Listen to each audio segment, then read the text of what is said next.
CBC News defends birth tourism, which is still going on in 2021 despite the pandemic. This is the Great White North Report. Issues like national unity or conscription or who wants to put the Louis. I came across this article in CBC, just flipping through looking for stuff to rant about. And Chinese mothers of new babies grapple with parenthood in a pandemic as they are separated from their own mothers. And two women reflect on their year with a newborn. The pandemic has hit new moms in Ottawa's Chinese community especially hard, as many find themselves half a world away from their own mothers and help they might have contributed. My response to that is boo-hoo-hoo. My firstborn son was born in South Korea. Neither me nor my wife, his mother, are Korean.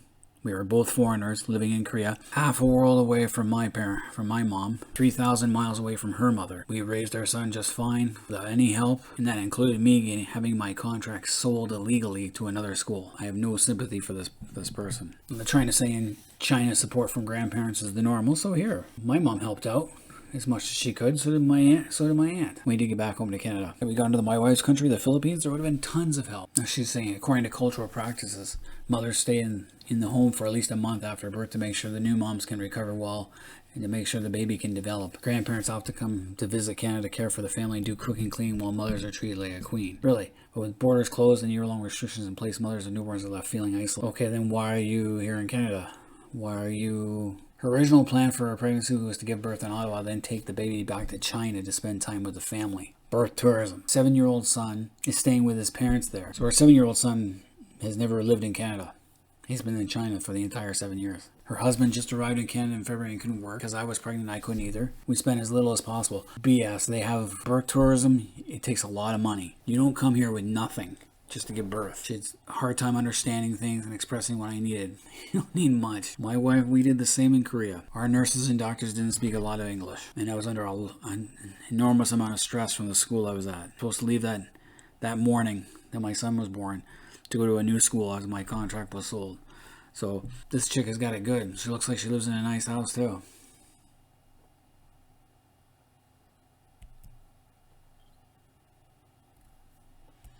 Also, it seems like she's taking classes in Canada. Her 7-year-old now plays happily in China. Right, you've seen the restrictions they have there and the lockdowns. Parents are taking good care of him. We video chat twice a day. He asks us when we are coming back to look after him. So they have no intention of staying in Canada. After 9 months, my husband got a work permit. He's still learning English. He got a job at a Chinese restaurant. Her biggest wish is to go back to Canada and see him. Then after my studies, I'd like to get a job in Canada and the family to be together here.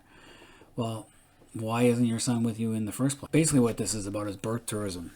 Birth tourism is a thing, and it's still a thing. And you can go this place, visa place. They will tell you how to do it. Canada, the U.S. Now, birth tourism is when pregnant women enters Canada to give birth to a child who will then automatically be given citizenship. They typically travel to Canada as tourists and either book hospital rooms, rent apartments, or baby houses for the birth. Numbers are growing. 98% of these are Chinese nationals. Now, this is an underground practice with questionable legality. It's become clear to interested parents that the government seemed to be okay with it. The idea is that once the baby reaches 18, he or she can make a decision to be a Canadian citizen or a citizen of the country which they reside. In the case of China, the child would have to get a long-term visiting visa to return to Canada and apply for a Chinese ID, which they renew this visa every 2 years. They renew their Canadian passport every 5 years. Once the child turns 18, they will be eligible to sponsor their parents to Canada if they so choose and if they meet all the requirements. Another benefit for those involved. Basically what it does is it's prestige. It's a prestige thing. Hey, my son's born in another country. Also the kids, if they decide to go abroad for study overseas, so this kid from Canada, from the CBC article, if he wants to, he can go back to Canada and study university and pay what a Canadian kid would pay, not the international student fees. Also, the Chinese parents will receive all the benefits. They'll get the child tax benefits, the GST benefits, even though the kid's not even in Canada. All you need is an address. It's an abuse of our systems. Now, both the Liberals and the Conservatives agree that it is a problem. I'm surprised the NDP aren't involved in that. I would like to see that practice ended. We really don't need it anymore, especially if the child is leaving and going back to their home country. This kid in the CBC article, 7-year-old, he's not Canadian. He has no ties to the place of his birth. Unfortunately, it's not illegal, and it's a loophole. Another website, Migratio, low medical risk and a second citizenship. It allows women exclusive medical treatment in a different country and allows parents to obtain birthright citizenship for their child. If it's intended to help their parents obtain permanent residency in the country, they are often referred to as an anchor baby. What does it include? Access to public schoolings and healthcare, sponsorship for both parents in the future, circumvention of the two-child policy, which is why a lot of Chinese do this, Canada also allows dual citizenship. Now, the United States, they have a tax system for this, even if you've never lived in the country. So this website has 140 specialist hospitals across the world. Birth tourism packages complete with accommodation and medical care begin at $5,000 US. Our elite packages costing $200,000 US, including an apartment in Miami's Trump Tower too. Relax and unwind. That's interesting. So that's what it is. It's rising pretty fast in Canada, up 13% in 1 year, mostly in BC and Ontario.